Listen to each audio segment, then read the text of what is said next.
On va parler du SMIC, Nicolas Dos, parce que le SMIC va augmenter d'un peu moins d'1% en janvier. 1%, ça veut dire donc qu'il n'y aura pas de coup de pouce. Non, le gouvernement a décidé qu'il n'y aurait pas de coup de pouce. Alors le chiffre n'a pas été rendu officiel, mais on a les données INSEE d'hier qui permettent de mouliner la méthode de calcul et d'arriver effectivement au fait que ce sera proche de 1%. En euros, ça va augmenter de combien alors? On passe de 10,15 € brut à 10,25 € brut de l'heure. Le SMIC, c'est un salaire horaire, c'est pas un salaire mensuel. On peut l'exprimer en mensuel, 35 heures équivalent temps plein. Là, on passe de 1539 € brut à 1554 € brut. Ça fait une hausse de 15 €. Vous ajoutez la prime d'activité pour ceux qui y ont droit et ça concerne 2 300 000 personnes. Et comment on se situe par rapport aux autres pays qui ont un salaire minimum? D'abord, c'est très dur de vivre avec un SMIC, mais il y a 3 éléments qui n'ont pas changé.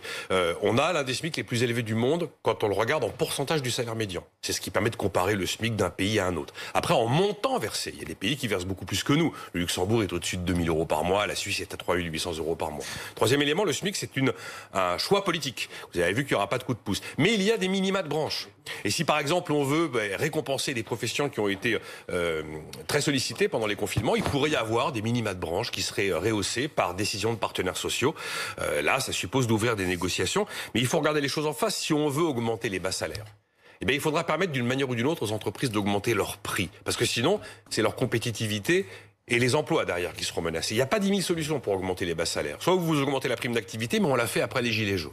Soit vous réduisez encore les cotisations, mais on est presque à zéro quand on parle des cotisations au niveau d'un SMIC. Ou alors, par accord de branche, parce qu'il faut que ce soit tout le monde, eh ben, les entreprises peuvent augmenter leurs prix. Mais ça veut dire que le consommateur accepte de payer plus cher pour qu'on augmente les bas salaires. Bon, d'un mot, Nicolas, on apprend grâce à vous que le SMIC a 50 ans.